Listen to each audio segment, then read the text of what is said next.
현아와 길벗의 도시 이야기.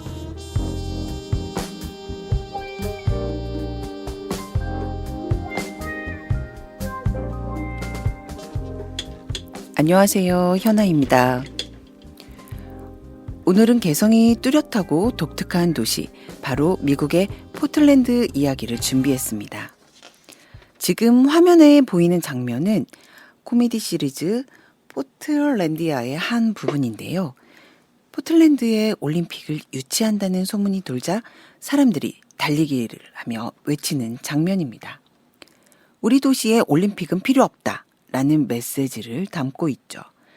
보통은 올림픽 같은 대형 이벤트를 통해 경제가 살아난다며 환영할 만도 한데요. 포틀랜드 시민들은 왜 반대했을까요? 그 이유는 바로 이 도시의 정체성, 키 포틀랜드 워드, 포틀랜드를 기묘하게 유지하자라는 구호와 관련이 있습니다. 이 문구는 단순한 농담이 아니라 도시의 정신을 상징합니다. 실제로 이 스티커만 1만 8천 개가 넘게 팔렸고 시민들은 이를 통해서 우리만의 개성과 생활 방식을 지키겠다는 의지를 보여주었죠. 올림픽처럼 상업적인 행사가 들어와 도시의 고유 문화를 흐트러뜨리고 외부의 거대한 힘이 일상을 장식할 것을 걱정한 겁니다. 포틀랜드 사람들에게는 무엇보다도 자신들의 라이프 스타일을 지켜내는 것이 우선이었던 거죠. 이런 태도는 단순한 고집이나 농담에 그치지 않았습니다.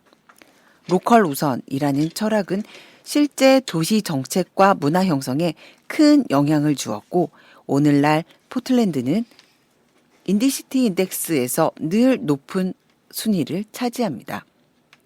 수제 맥주와 커피, 개성 있는 가게들이 단순한 유행을 넘어 도시 경제를 이끄는 핵심 동력이 된 것도 이 맥락에서 이해할 수 있습니다. 그리고 또 하나 흥미로운 사실, 세계적인 기업 나이키 본사가 바로 포틀랜드에 자리하고 있다는 점입니다. 이 도시의 독립적이고 혁신적인 기풍이 어떻게 기업의 탄생과 성장까지 이끌었는지 잘 보여주는 거죠. 오늘은 바로 이 독특한 도시 포틀랜드 이야기를 함께 나누겠습니다. 현서의 춘몽으로 도시 이야기를 시작합니다. 운명같이 만나길 바래 봄날처럼 유난히 하늘을 멍하니 바보처럼 난 사계절을 돌고 돌아 너에게 가는 중이야 꿈처럼 이 순간 영원하게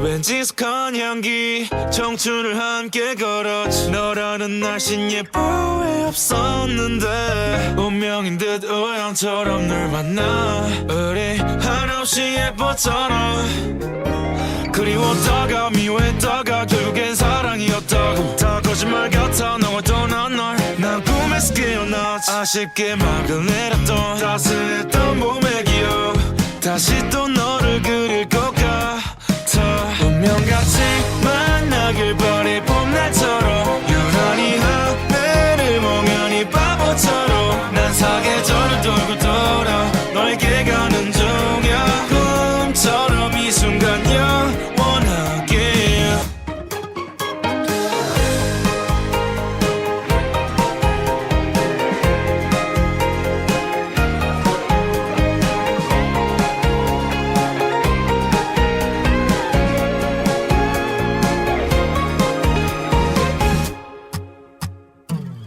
벚꽃이 피었어 너 날 바라볼 때 몇 번의 계절이 지나도 I'll be there 꿈결 같은 장면에 익숙지 않아서 그래 평생을 함께 한단 말했잖아 돌고 돌아 이게 마지막 이거는 너에게 약속해 다른 생각은 하지마 넌 예쁜 것만 바라보면 돼 너와 함께한 계절들 짙게 나와 있어 영원히 그대 본 날이 될게 운명같이 만나길 바래 봄날처럼 유난히 하늘을 멍하니 바보처럼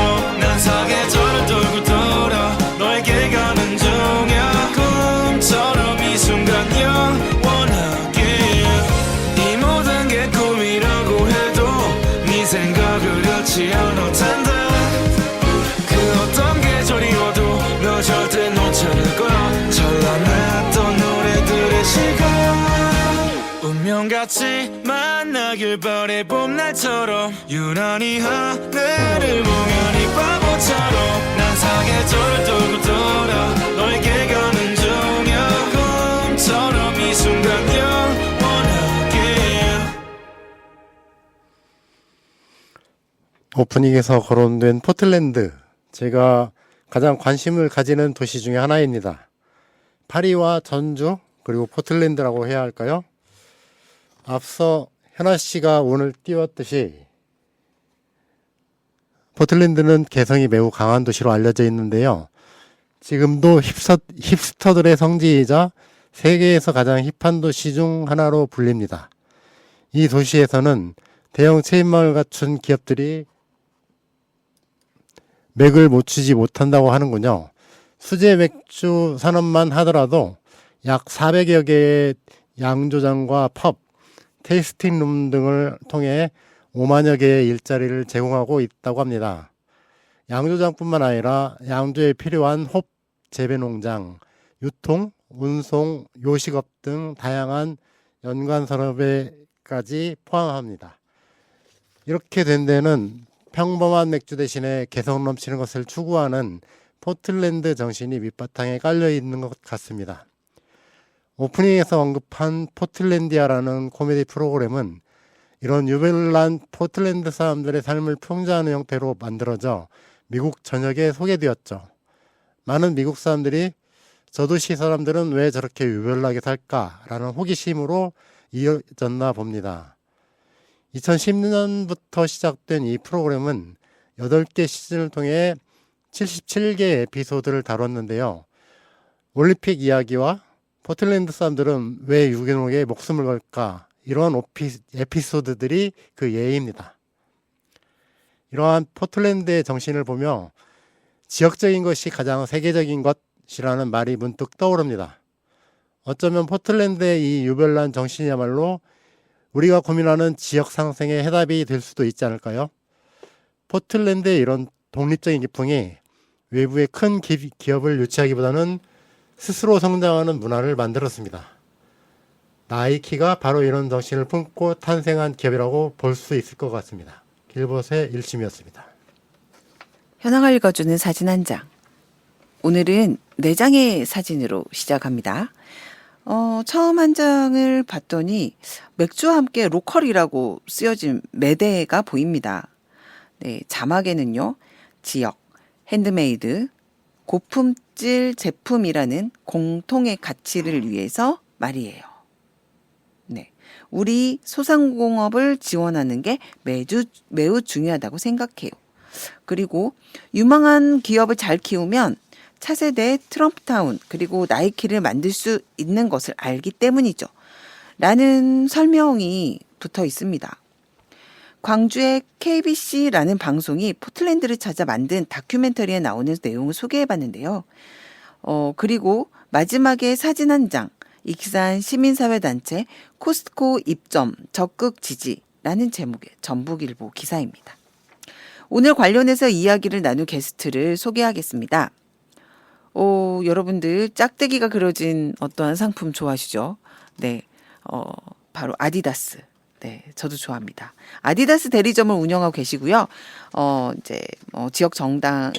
지역에서 이제 정당 활동과 소상공인과 관련한 사회단체 이런 등에서 상당히 많은 활동을 열심히 하시는 분이십니다. 박기수 대표님, 네. 인사 나누시고 직접 자기소개를 해주시면 어떨까 싶은데요. 예, 오늘 이런 자리에 초대해 주셔서 너무 감사드리고요.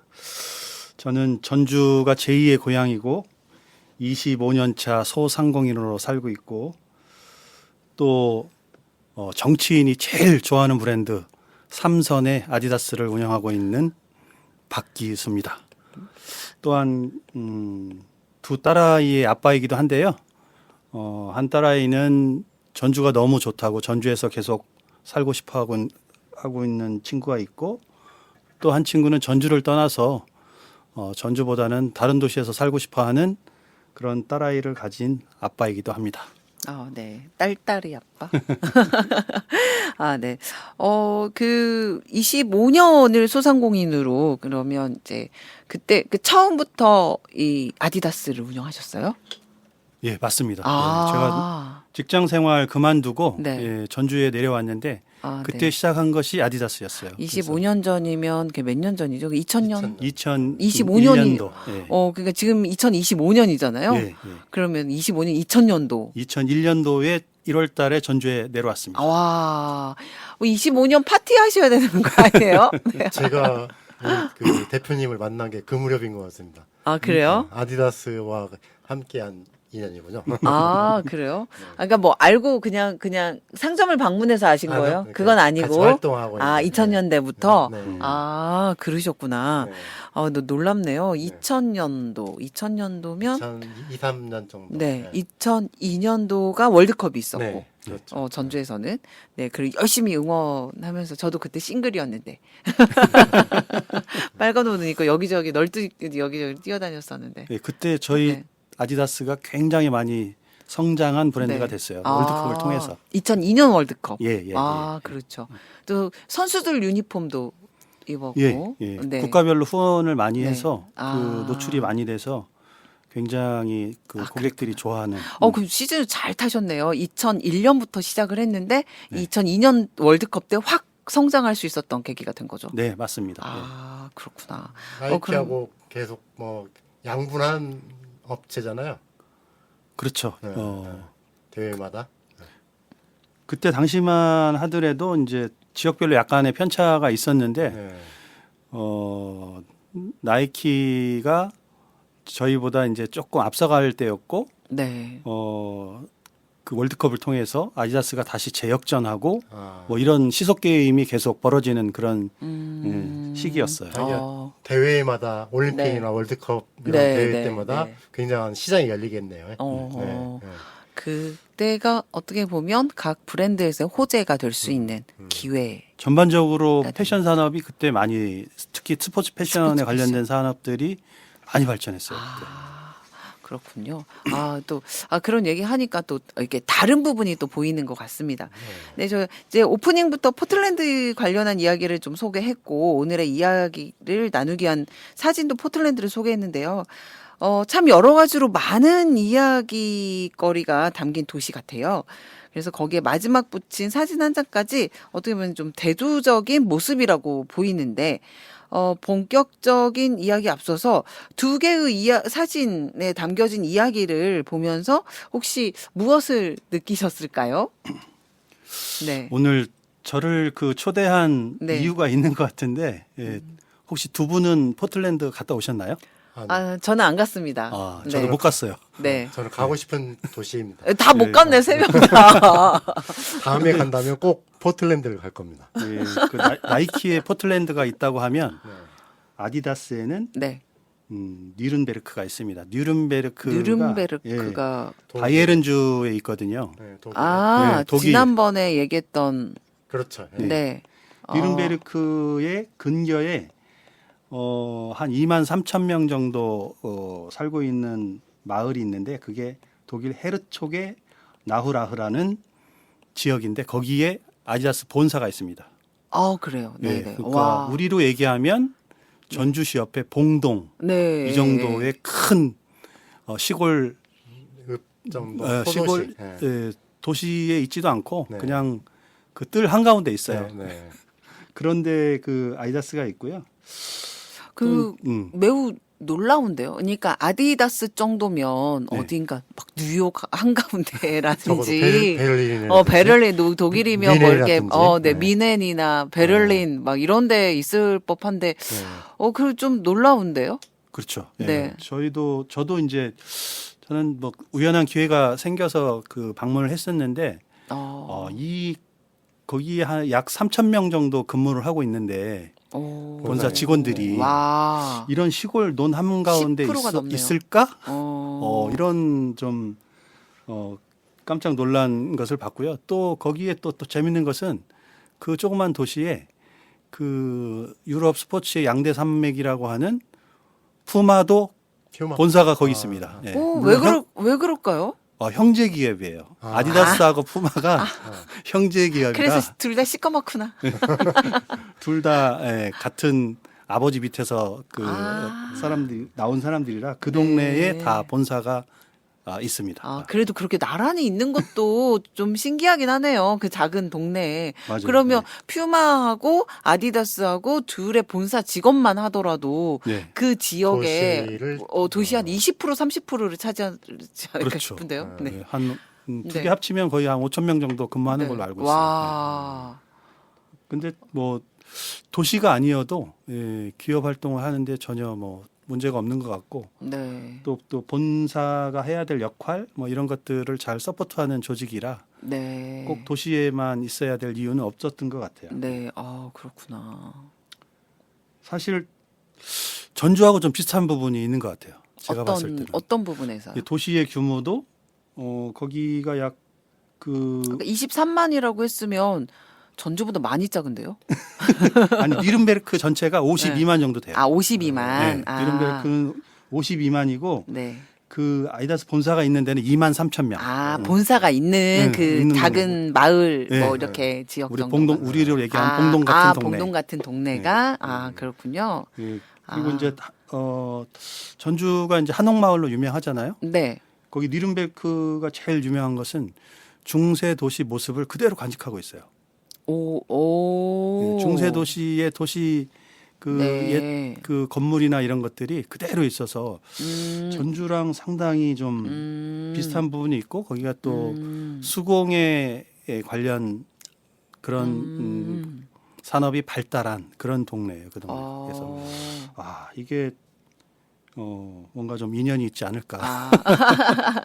그러네. 아, 그 역사적인 좀 도시이고, 그리고 이제 그런 것 때문에 어떻게 보면 이런 아디다스나 퓨마도 그런 것이 매력적이어서 그쪽으로 가지 않았을까. 역사적인 도시에 대한 이미지? 뭐 이런 것들이. 글쎄요. 역사성과 뭐 자연 속에서 이렇게 사람들이 아이디어나 이런 것들이 나오기 때문에 저는 뭐 굉장히 괜찮은 선택이다. 창업주들과의 인연도 있었겠죠. 네. 네, 그렇죠. 예. 나이키하고 좀 비슷한 것 같아요. 포틀랜드도 그 올림픽 그 육상 대표팀의 선수들과 코치들이 자기들 신발을 만들기 위해서 그 직접 만들게 됐고 그게 좀 발달해서 운동화를 제조하는 신발점으로 발달했고 그게 나이키가 됐다고 하더라고요. 그렇구나. 아디다스 창업자도 구두 수성공이었어요. 그분이. 구두 네. 수성공이 네. 너무 그 신발을 잘 만들고 해서 네. 창업까지 간 그런 계기가 됐습니다. 아, 역시 뭘 한 가지를 잘해야 돼요. 네. 저희가 이제 뭐 다른 부분을 좀 여쭤볼게요. 이게 코로나19 그리고 고물가, 고금리 또 결정적으로는 저희 비상계엄 이후로 이제 많은 분들이 굉장히 많이 힘들어하고 계시는 것 같아요. 그래서 경제 상황을 이제 또 특히나 좀 이러한 아디다스나 이런 거를 운영하는 입장에서는 이러한 경제 상황을 더 피부로 느끼실 것 같거든요. 주변의 이야기도 많이 들리고. 그리고 뭐 최근에 민생회복 지원금 지급도 있었고.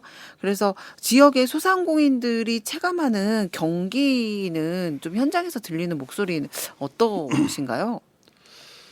사실 그 코로나 때 같은 경우는 뭐 저희가 우리나라가 코로나를 정말 잘 극복한 그런 방향이죠. 네. 국가라고 하지만 실질적으로 다른 OECD의 국가들보다 재정 지출에 있어서는 아주 그 국가가 책임을 방기한 부분이 있습니다. 네. 어떤 그러니까 부분? 네. 다른 국가들은 국가의 재정 지출을 확대해서 네. 진작을 시켰죠. 그렇죠.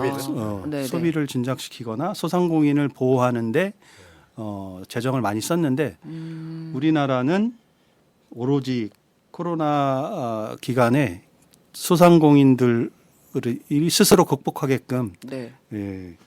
그렇게 국가의 부담을 방기하고 스스로 그냥, 극복하게. 예, 그래, 스스로 힘내라. 극복하게. 그게 이제 힘내라. 잘할 수 정치적으로도 좀 퍼주기다 이런 식으로 공격 공세가 예. 좀 있기도 했었죠. 근데 워낙 지금 이런 것을 경험하지 못했지만 뭐 유럽이나 여타의 선진국에서는 일본만 하더라도 저희들보다 국가재정 엄청 더 많이 썼거든요. 네, 그걸 네. 통해서 네. 소상공인들을 살렸고 또 지금 잘 그것이 이어져서 국가 경제에 도움이 되는 그런 시스템으로 가고 있었는데 사실 저희 우리나라는 좀 그런 측면에 있어서 좀 아쉽다 이런 생각이 듭니다. 네. 그럼 소상공인들이 힘들었던 이런 부분들이 특히 코로나 19부터 이어져 가지고 힘든 상황이 이어진 거라고 보시는 거죠. 그렇죠. 코로나 때부터 그 소비 패턴이 바뀌었어요. 그러니까 사람들이 움직이는 아. 생활하는 시스템이 바뀌었기 때문에 뭐 여러 가지 이유도 있지만 네. 아무튼 사회가 움직이는 소상공인들이 대처할 수 있는 네. 기관도 없이 네. 사회가 너무 급격히 바뀌어서 아. 그게 좀 소상공인한테는 굉장히 어려웠고요. 네. 그래서 이번에 그 민생회복 네. 지원금 주지 않았습니까? 네, 네. 그래서 전반적으로 소상공인 70%는 네. 소비 쿠폰에 만족을 하고 있고 어. 매출 절반은 매출이 늘었다 이렇게 지금 진짜 그러더라고요. 예, 그때 소비 쿠폰이 딱 그 받은 그 날부터 해서 한 1, 2주 정도. 동네에 이제 술집이나 네. 뭐 이런 음식점, 특히 먹는 네. 것에 대한 것이 사람들이 좀 많이 늘었다. 이 네. 얘기는 들었던 것 같아요. 뭐 소상공인 연합회나 이제 전국 상인 연합회 설문조사에 따르면은 소상공인 75%는 전통 시장과 골목 상권을 이용하는데 효과적이라고 답했고요. 63%가 이제 소비 진작에 도움이 됐고 55.8%는 매출이 증가했다 이렇게 답변들을 하고 있어요. 그리고 이제 그러면 우리 소상공인들 국민들은 민생 회복 쿠폰을 어디에다 썼을까 이게 전부 보니까 거의 외식 아니면 생필품을 좀 네. 쓰는데 좀 많이 사용했어요. 네.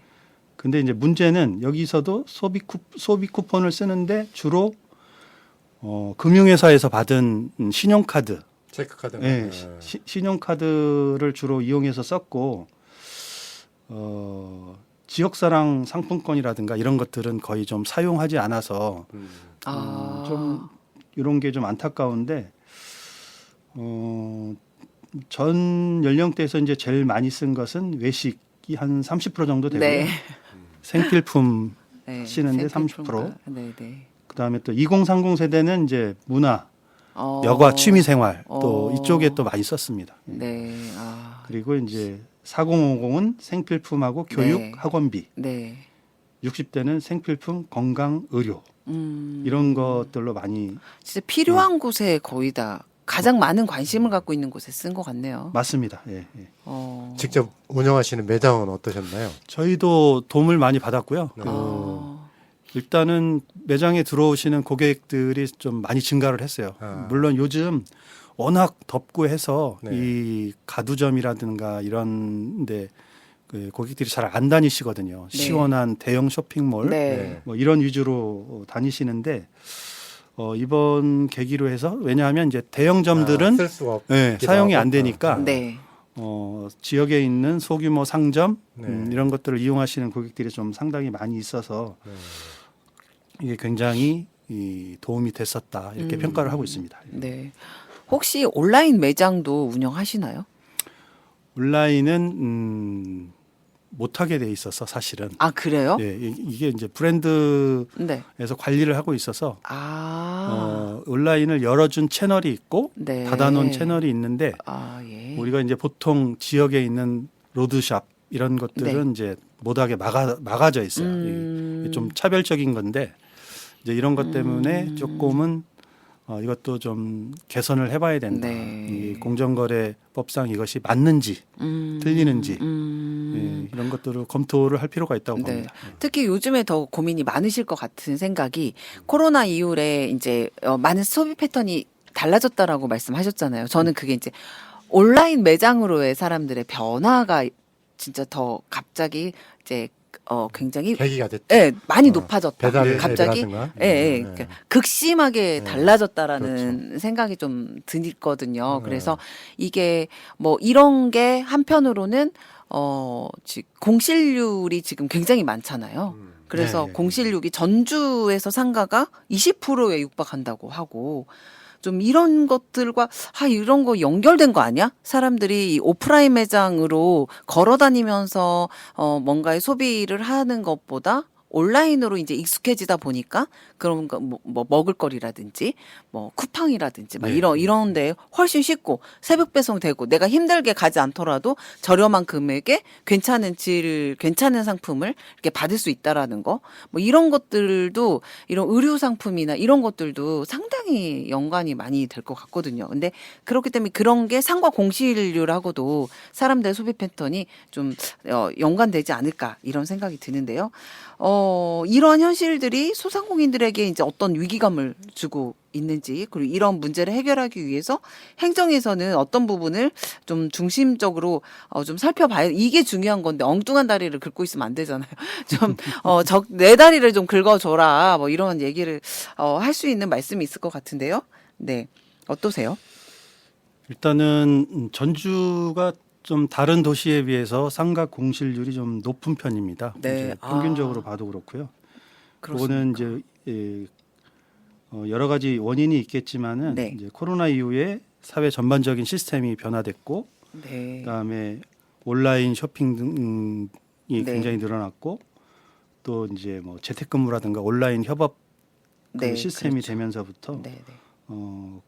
공실이 늘어난 부분이 있고, 또 한편으로는 전주가 이제 그 신도시 개발을 하면서 네. 과도하게 상업 시설을 과하게 오픈을 했어요. 사실은 그 아파트 주변에 있는 상가들 말씀하시는 건가요? 그러면 아니, 전체적으로 이제 네. 그 뭐 신도시를 조금 상권을 만들고 도시가 만들어지면 네. 상권도 같이 만들어지는 거니까. 예, 그러니까 과도하게 도시를 확장하면서 네. 예를 들면 대표적으로 서부 신시가지 같은 경우도 네.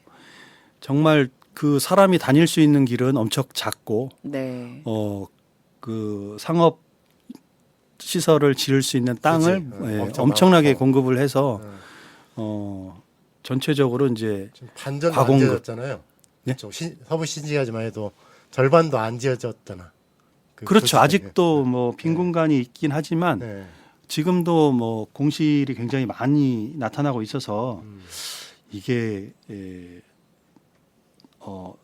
우리 삶에 과연 이게 옳은 방향이었나 이런 좀 아쉬움이 있고요. 네. 특히 네. 요즘 이제 그 이슈가 되고 있는 부분이 있잖아요. 저희 지역에 보면 종합경기장 문제, 네. 그다음에 뭐 대한방직 문제, 예. 여기에 이제 또 대형 쇼핑몰이 오픈하기로 네. 기획되고 있어서 굉장히 그 위기다. 이게 사실 이게 좀 감이 별로 없으신 분들이 있는데 롯데백화점 매출이 얼마 정도 팔 것 같아요?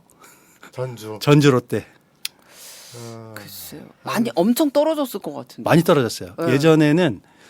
예전에는 30위권 정도 됐어요. 네. 전체 매장 중에서 예, 그 우리나라의 백화점 순위로 1, 2, 3위부터 쭉 매기면 가리지 않고 다 예, 예, 그래도 하면 꽤 괜찮았던 거죠. 3,200억 정도 팔았거든요. 어. 근데 지금은 2,600억까지 떨어졌어요.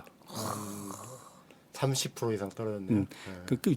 또 나름대로 이유도 있어요. 근데 뭐 전반적인 이유 중에 하나는 예를 들면은 군산에 롯데몰이 또 새로 오픈을 해서 롯데몰이 조금 잘 파는 편이에요. 1,300억 정도 팔거든요. 오, 그래요? 예. 그다음에 이제 그 부여 아울렛. 네, 부여 아울렛도 예, 부여 사람들이 많이 아울렛, 가죠. 네, 거기가 1,100억 정도 팔아서 음. 전체적으로 이제 그런 영향 때문에 이 매출이 감소한 부분이 있는데 이 사실 약 3천억 가까운 돈이 이 서울로 가지 않고 지역에서 돈다고 하면 네. 예, 지역 경제에 엄청 도움이 되겠죠. 이제 어느 순간 대형 쇼핑몰 또 대형 마트 이런 것들이 진출하면서 뭐 요즘은 골목골목 상권까지 전부 그 재벌 브랜드들이 다 침탈을 한 상태라 네, 네. 예, 지역 경제는 상당히 좀 마이너스다. 네. 아유, 맞아요. 편의점 이렇게 동네 제가 이제 서신초 앞에 살고 있는데요. 서신초가 그 주변에 이제 아파트가 들어오면서 편의점이 생기기 시작했어요. 그래서 정말 그러니까 예전에는 뭐 또아문구 뭐 네, 이런 네. 그리고 무슨 슈퍼 막 이랬는데 주변이 이제 땅값이 비싸진 거죠. 아파트가 들어오고 상권이 변하게 되면서 서신초등학교 맞은편에 애들 좋아하는 슈퍼가 있다가 그게 편의점으로 바뀌었거든요. 근데 한 일주일 전에 편의점도 문을 닫았습니다. 근데 뭘로 바뀌었대요? 그 지금 아직 임대예요. 네, 네. 예, 예. 그러니까 장사가 안 되니까 네. 이제 그거를 문을 닫은 거겠죠. 근데 그러면서 초등학교 앞에는 애들이 갈 수 있는 문구점이 있어야 되거든요. 그리고 뭔가 아줌마가 누가 있고 그 슈퍼마켓 사장님하고 애들이 같이 뭔가 얘기하거나 좀 이런 게 있어야 되는데 그런 게 전부 다 사라진 거예요. 그래서 저희 애가 사라지면 저는 또한문구에다 항상 전화를 했거든요. 그래가지고 네 사장님 혹시 저희 아이가 거기에 있나요? 그러면 사장님은 항상 뭐라고 대답하시냐면 방금 갔어요. 그 앞에 있을 거예요. 정원이요? 방금 갔어요. 이렇게 항상 말씀하셨는데 그런 문화가 이제 사라지는구나. 점차적으로. 네. 그게 가장 안타까운 것 같아요. 네. 그래서, 우선은 뭐 여러 가지 말씀을 해주셨는데,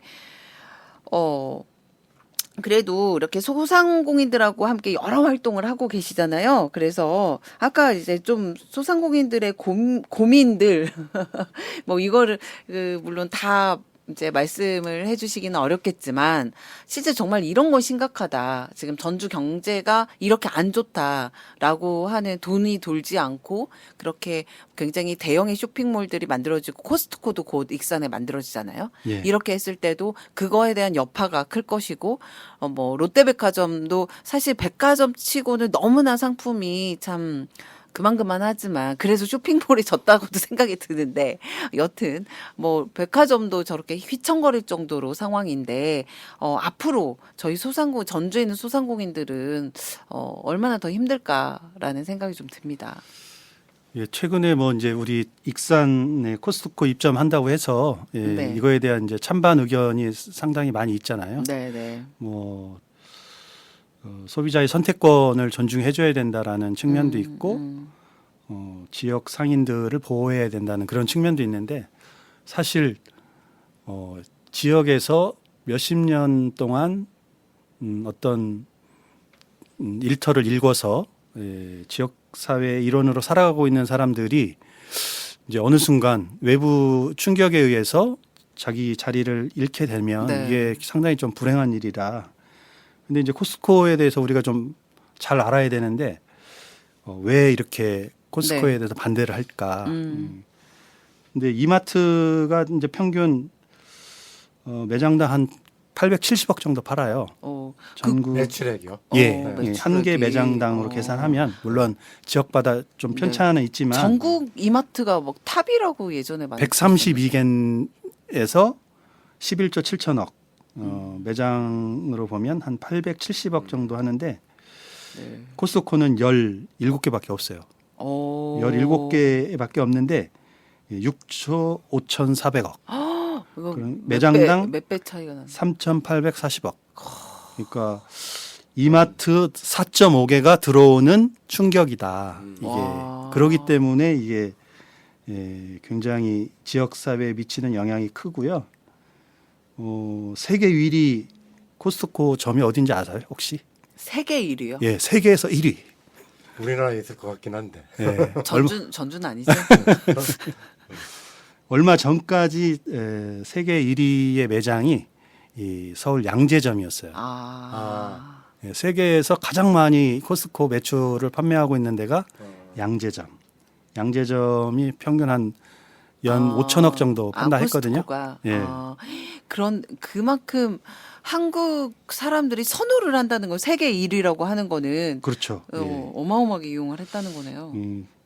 얼마 전에 이제 2019년 8월에 이제 상하이 지점이 네. 그때 오픈을 했는데 상하이 지점의 그 1위 자리를 뺏기긴 했어요.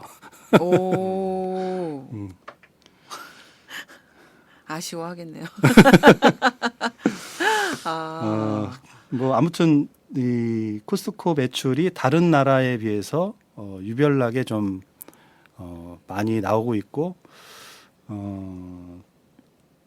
특히 이제 그 대형 쇼핑몰이 네. 오픈할 때는 네. 계속 그 특혜 시비가 있거든요. 네. 익산도 마찬가지인데 네. 익산도 이제 원래 그쪽 거기에 있는 부지가 이제 공장 용도의 부지였는데 네. 그것을 이제 그 유통용지로 변경을 해서 음. 코스트코가 들어올 수 있게 그렇게 좀 한 측면이 있고요. 그리고 사실 코스트코는 팔아서 이윤을 남기는 것보다 네. 사실은 그 회원제잖아요. 네. 네. 회원제 수입으로 전체의 한 제가 알기로는 한 60% 이상을 그 이익이? 회비로 이익이? 충당하고 있는 걸로 알고 있어요. 구조를 잘 짰군요. 근데 저는 한국에서 코스트코가 이 매장에 뭐 이렇게 수익이 높은 게 이 미국이나 이런 데는 그 어느 일정 정도의 도시 안에 그러한 코스트코나 이렇게 큰 매장이 못 들어오게 되는 게 있잖아요. 맞습니다. 네, 그렇기 때문에 외곽에 있어서 약간 가려면 한 번씩 맘 잡고 가야 되는 이런 상황들인데, 뭐 아까 말씀하신 양재 쪽이라든지 이런 데는, 양재점이랑 이런 데는 안에 있는 거예요, 도시 안에. 한복판이죠. 예, 그러니까 더 훨씬 이용하기가 편하고, 그래서 더 이용률이 높지 않을까, 수익이. 네. 뭐 이런 생각도 드는. 우리 길번님이 좋아하는 그 파리 있잖아요. 네. 파리에 한 220만인가 살잖아요. 네, 그 정도. 네, 파리 시내에는 대형마트가 하나도 없어요. 아예 허가를 안 내줍니다. 네. 다 파리 외곽이나 근교로 다 밀어냈고요. 왜냐하면 이제 도시 안에서 소상공인들이 살려고 하면 어느 정도 보호를 해줘야만 가능하기 때문에 유럽도 마찬가지고 뭐 미국 같은 나라도 네. 엄청나게 그 재벌들이 자유를 누릴 것 같지만 우리나라보다도 굉장히 그 까다로운 조건으로 영업 환경을 가지고 있거든요. 그래서 우리나라는 너무 그 소비 패턴이나 이런 재벌들한테 좀 관대한 거 아닌가. 제가 굉장히 궁금한 게 최근에 이제 그 신문에 이 코스트코 관련해서 입점 관련해서 뉴스가 나왔는데 두 가지 뉴스를 실었어요. 하나는 이 시민 단체 네. 일부겠지만 시민 단체가 입점을 환영한다라는 그 기자회견을 했다는 소식하고, 또 하나는 기자가 쓴 기사인데 마치 그 어떤 일부 시선들이 있잖아요. 예를 들면 그동안 이런 것도 없어서 멀리 가서 사와야 했는데 그런 것도 불편도 이제 사라지고 새롭게 그동안 불편했던 것들이 드디어 이제 해결될 수 있다. 그런 기대감이 높아지고 있다. 이런 뉘앙스를 깔고 기사를 쓰는 걸 봤는데 그게 이제 일부 존재하는 그런 시각들이잖아요. 여기에 대한 한 말씀 좀 부탁드리면 어떨까 싶어요. 그 우리 종합경기장 문제 한참 네. 시끄러울 때 전주에는 왜 명품 매장이 없냐고 그렇죠. 네. 그런 얘기 많이 나왔잖아요. 없어서 나는 우리는 부여까지 가야 하는가 봐 이런 네, 뭐 얘기. 어디 서울로 가네, 뭐 광주로 가네. 네. 근데 명품 몇 개 갖고 있어요, 우리 현아님? 저 하나도 없습니다. 네. 네, 명품이라는 게 뭐 이렇게 쉽게 살 수 있는 것도 아니지만 네.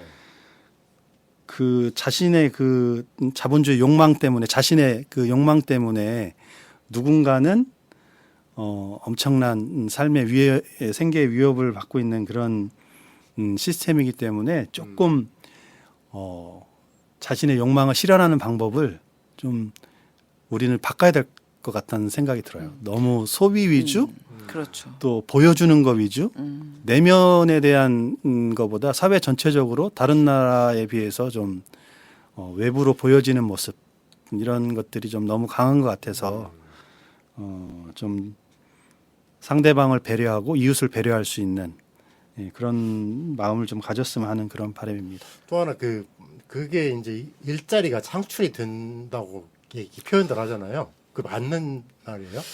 뭐 일정 정도는 그 창출이 자리가 늘어나지만 네. 또 무너지잖아요. 없어지는 어디선가 자리도 있고. 이게 정말 무서운 건데 네.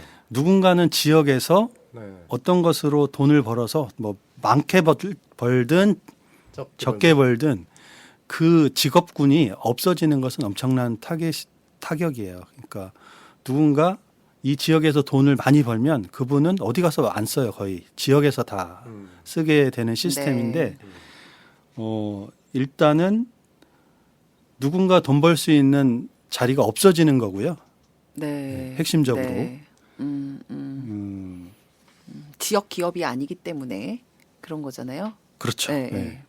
그러니까 지역에서 살아갈 수 있는 한 가지 방법이 없어지는 거고 이게 다르게 표현하면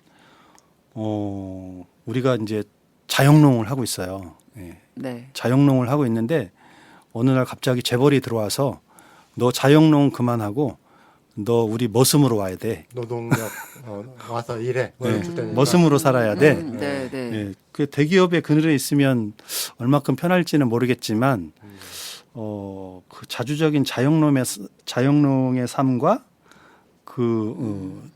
거기에 송족돼 있는 머슴으로서의 삶이 어느 것이 행복할지는 상상해 보시면 알 것 같습니다.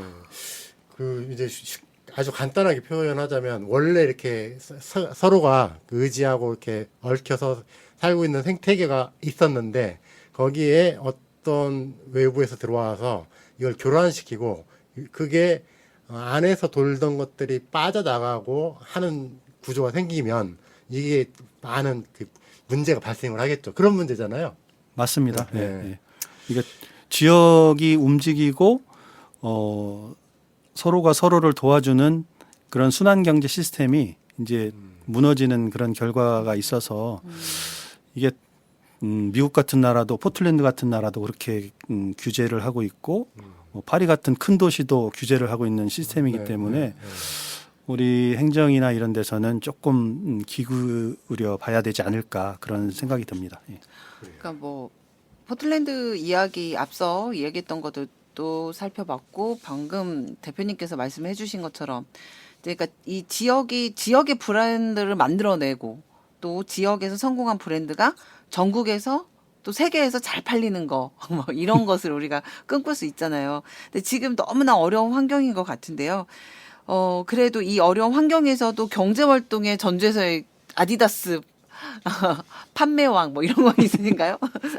이렇게 그래도 꿋꿋하게 지켜주심에 먼저 이제 좀 감사하다는 말씀을 드리고 싶고 이제 저희 길버 PD님께서 저희 대표님을 모시면서 이걸 기점으로 시작해서 9월에는 전주에서 기업하는 청년들의 이야기를 좀 특집 방송을 준비하고 또 계십니다.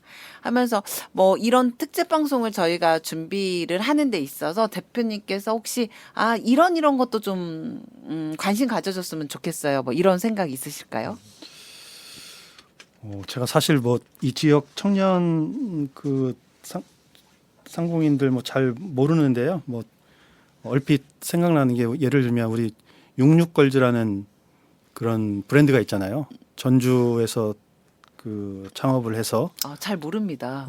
굉장히 큰 기업으로 그래요? 성장을 했어요. 오. 패션인가요? 예, 패션 네, 의류 네, 쪽으로. 네. 66 그런- 걸즈. 예. 그러면 여성 옷만 여성 의류가 주고 아마 네.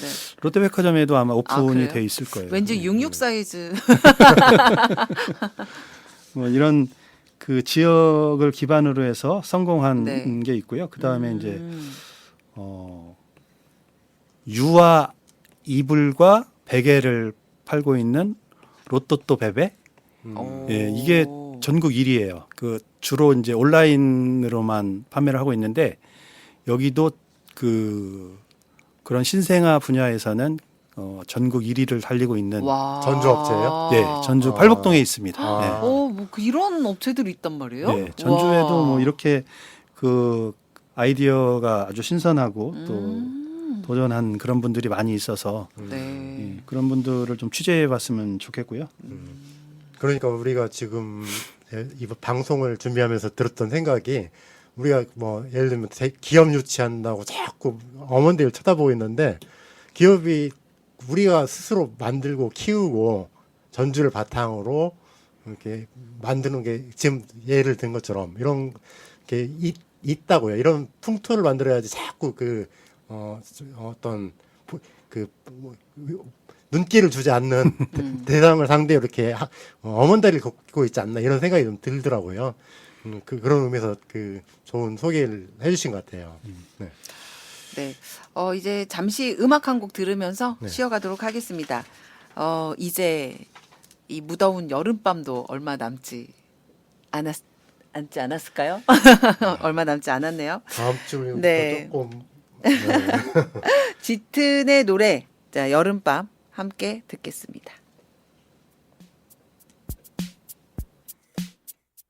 요리조리 걷고 달망달망 추고 흘러나온 노래를 따라 돌담을 지나서 바다에 사북사북 모래 우린 그저 누워서 하늘이 내 아래는 너나들이 별빛 서로서로 눈빛 같이 마주치면서 스르륵 잠들고 이마에 소슬바람 불고 어느새 좁혀진 너와 나의 거리 달의 해가 가리듯 완벽한 진실은 없어 너와 나 우리가 만들어갈 얘기 바다엔 아무도 없어 파도 바람만 있어 모든 게 우리가 만들어갈 노래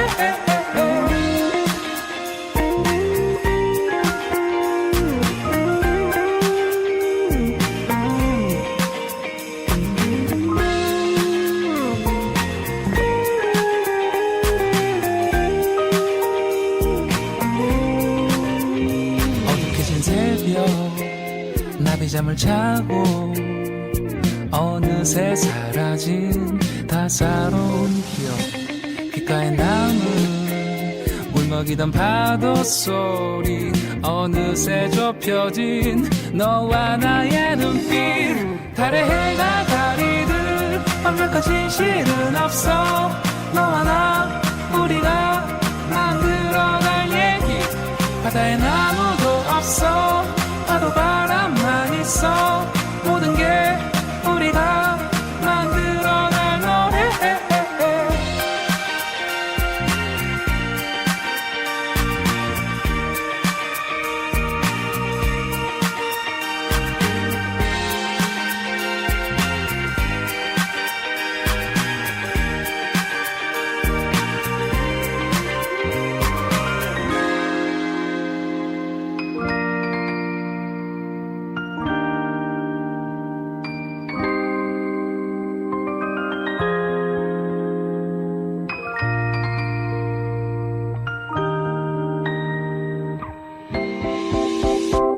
긴 시간을 견디는 영원한 진실은 없어 너와 나 우리가 잘 몰랐던 얘기 세상엔 아무도 없어 떠나간 말들만 있어 모든 게 우리가 만들어낼 노래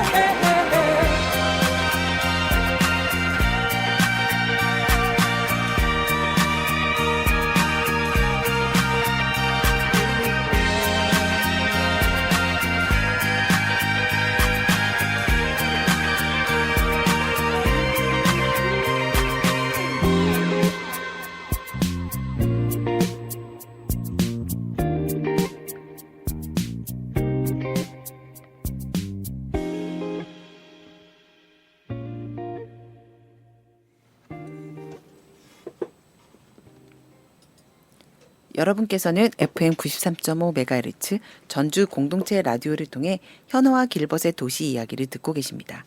이 프로그램은 매주 화요일 저녁 8시에 방송되며 목요일 저녁 6시에 재방송됩니다.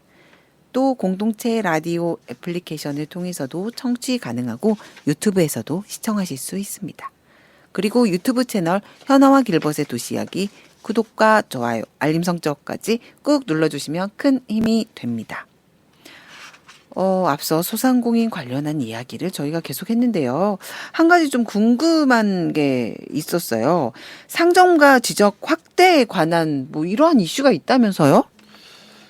예, 우리나라는 그 법률로 지원해주는 그 법률이 있는데 그 소상공인이나 전통시장에 대해서 그게 이제 전통시장 및 상점가 육성에 관한 특별법이에요. 요 두 가지로만 현재까지는 소상공인들을 지원하고 있어서 지원 체계가. 네. 아, 그게 여태까지 이제 전통시장은 수년에 걸쳐서 네. 이제 많이 투자가 돼서 네. 뭐 환경 개선이랄지 네. 상인들 교육이랄지 네. 그다음에 주차장 이제 같은가? 예 온누리 상품권이랄지 네. 이런 게 이제 어. 예, 많이 지원이 됐잖아요. 네. 네, 네, 그랬죠. 근데 이제 근데 일반 뭐 가두점 또 동네의 상권 네. 이런 데는 이제 상점가 지정을 받지 못해서 사실 지원을 못 받았는데 네. 최근에는 그 법률이 약간 유연화되면서 2,000제곱미터 내에 소상공인이 30개 점포가 있으면 상점가를 지정할 수가 있어요. 예, 대표적으로 전북대 상점가, 네. 뭐 그다음에 그 송천동 먹자골목의 상점가, 네. 그다음에 이제 뭐 동문사거리의 그 상점가 이런 것을 계속 지정을 하고 있는데 이게 이제 국가에서 한꺼번에 다 할 수가 없기 때문에 네. 그 쿼터를 주어가지고 네. 그 차츰 늘려가고 있는 상황이에요. 아. 뭐 서신동 같은데도 이제 상점가가 생길 거고 이제 소상공인들이 많이 그 영업하는 쪽으로 네, 해서 네. 그럼 상점가가 지정이 될 텐데 네. 예, 상점가가 지정이 되면 뭐가 좋을까요? 글쎄, 우선은 뭐 상품권 이런 거 쓸 수 있을 것 같고. 그렇죠. 맞아요. 아. 그게 핵심이에요. 네. 바로 나오네. 그래요? 네. 맞췄나요? 예, 맞습니다. 지금 감사합니다. 이를테면 전통시장 상품권은 네. 시장에서만 쓸 수 있는데 그런 것들을 근데 소상공인이나 네. 뭐 상점가에서? 이렇게 상점 어. 지정이 되면 그러니까 그 상점가로 지정이 되면 네. 온누리 상품권을 네. 가맹점 등록을 할 수 있고 그 받을 수가 있어요. 그러니까. 그게 좋은 거예요. 근데 온누리 상품권이 네. 우리가 지난번에 뭐 재난지원금 네. 뭐 얼마 받았잖아요. 네. 근데 온누리 상품권을 사면은 네. 10% 디스카운트를 해줘요. 어. 그 다음에 또 페이백도 해줘요. 쓰는 네. 대로 해서. 네, 네. 저도 전주사랑 그거 해서 돼지카드. 돼지카드는 네. 연간 200만 원. 네. 200만 원에 10% 돌려받는 거니까 네. 20만 원 플러스. 네. 재난지원금만큼 네. 혜택이 있잖아요. 네. 근데 이제 그 온누리 상품권은 훨씬 더 많아요. 그러니까 온누리 상품권이 이제 세 가지로 나눠지는데 네. 이제 우리가 지류형 온누리 상품권, 네. 그다음에 이제 카드형 온누리 상품권, 그다음에 모바일 상품권. 아, 이게 지역 그 돼지카드하고 또 다른 거죠. 그러면 뭐 이 상점가 지원하는 이것하고 온누리 상품권은 더 닿아 있는 거고요. 그렇죠. 그, 네. 그래서 전통시장에 쓸 수 있었던 네, 온누리 전통시장도 상품권. 쓸 수 있고 그다음에 이제 각 상점가에서 네. 지정된 곳에서도 사용할 수 있기 네. 때문에 일단은 고객들은 구매 한도가 이제 1인당 월 150만 원. 월? 원래 엄청 큰 얼마였는데요? 우리가 돼지카드만 생각하면 연 200만 원이잖아요. 네, 그렇죠. 네, 그러니까 연 200만 원에 연 20만 원을 페이백 받는 건데 여기서는 월 지류는 월 150. 그다음에 오. 충정식 카드는 월 200만 원. 오. 그다음에 모바일 상품권은 월 150만 원까지. 그러면 이 소비를 많이 하는 사람들은 네. 엄청나게 그 혜택을 많이 볼 수가 있고 또 이제 그 페이백도 받을 수 있기 때문에 최대는 20% 이상 받을 수도 있어요. 혜택이 엄청 큰데 사실 이런 것들이 이제 좀 홍보가 안 돼서 네. 돼지카드도 그렇지만 돼지카드는 최근에 이제 홍보가 많이 돼서 네. 제가 충전을 하려고 월초에 들어가면 네. 네. 이미- 일찍 해야 돼요. 네, 이미 막 소진돼 가지고 없다고 하더라고요. 근데 뭐 하반기 되면 보통 이제 200만 원 다 차신 분들이 많아 가지고 조금 이제 여유가 생기긴 하는데 아마 연말이 되면 거의 다 소진되지 않을까. 그럼 돼지카드와 온누리 상품권을 비교했을 때 예. 어떻게 활용하는 게 좋다고 생각하세요? 돼지 카드에 온누리 그 네. 충전식 카드를 연결해서 연결해서 예, 자기가 그냥 같이 다 쓸 수 있게. 같이 쓸 수 있어요? 예, 하나의 같이- 카드로? 예, 같이 쓸 수 있습니다. 같이 쓸 수 있게. 오. 그리고 이게 단지 그 상인들한테만 이익이 아니고 소비자들 입장에서도 쓸 수 있는 그 사용처가 넓어진다는 건 혜택이 될 수도 있는 거겠죠. 네. 그거는 네. 지금 이번 정부 들어와서 지금 이걸 확대 추진한 거죠?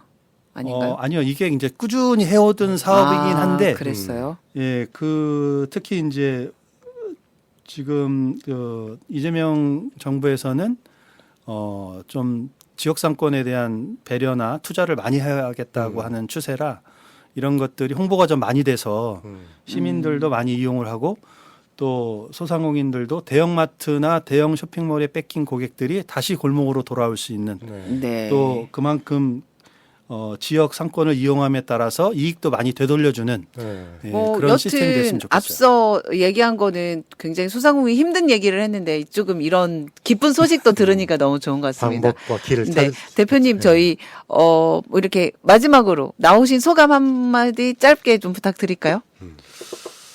예, 사실 이게 욕망들이 누구나 소비하고자 하는 욕망들이 많이 큰데 이게 지역 경제를 지탱하는 여러 가지 주체들이 있잖아요. 예, 이분들이 서로 행복해지려면 네. 내 이웃이 행복해야 나도 행복해집니다. 내 이웃을 배려하고 공동체를 좀 배려하는 소비도 그렇게 해줬으면 하는 그런 바람입니다. 전주를 사랑해 주세요. 네, 감사합니다. 저희 김기수 대표님의 전주에 대한 애정이 듬뿍 담겨진 인사말이었습니다. 자, 이제 오늘 이렇게 해서 좀 마무리를 할까 싶네요. 또 이야기하다 보니까 벌써 시간이 이렇게 금방 지났습니다. 1시간이. 김기수 대표님 이렇게 나와주셔서 정말 다시 한번 감사의 말씀 드립니다. 네. 오늘은 포틀랜드의 독특한 기풍을 통해서 우리 도시의 미래를 함께 고민해 봤습니다. 도시는 외부 환경에 크게 흔들리기도 하지만 결국 그 안에서 살아가는 사람들의 선택과 노력에 따라 달라질 수 있다는 희망을 보게 되었습니다. 포틀랜드의 사람들의 유별남은 단순한 개성이 아니라 지역사회의 내재적 가치를 지켜내는 힘이었고 그 기질은 결국 로컬 브랜드를 든든히 지탱하는 원천이 되었습니다. 더 나아가 대기업까지도 지역에 기여하게 만드는 장치로 이어졌다는 점은 많은 시사점을 줍니다. 이런 소명과 노력이 모여 결국 도시의 미래를 만들어가는 거 아닐까요? 우리 도시 역시 작은 실천들이 쌓여 더 건강한 삶의 터전이 되기를 바라봅니다. 현우와 길벗의 도시 이야기 오늘은 여기서 마무리합니다. 함께해 주신 여러분 감사합니다. 마지막으로 경서예지의 내일이 찾아오면 들려드리며 인사드리겠습니다.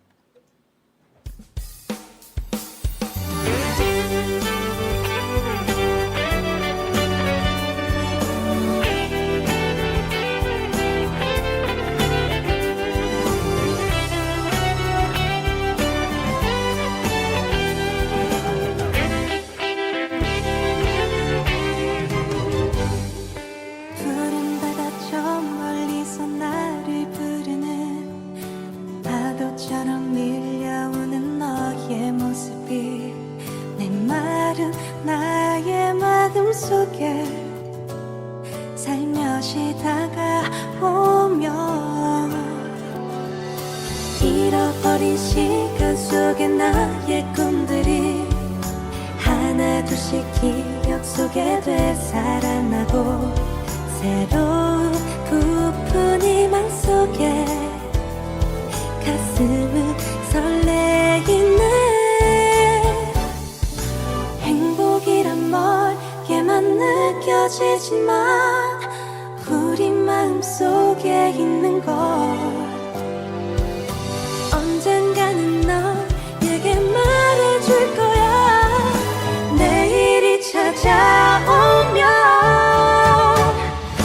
너의 고운 두 손 가득히 나의 꿈을 담아주고서 이대로의 너의 모습을 사랑하고 있다고 저기 멀리 보일 것 같은 우리만의 희망 찾아서 사랑스런 너의 꿈속에 언제나 달려가리. 내 가슴에 불어오는 모래바람에 이름 모를 물새들의 날개칠 소리, 눈부신 여름 바닷가에 아침이 밝아오네.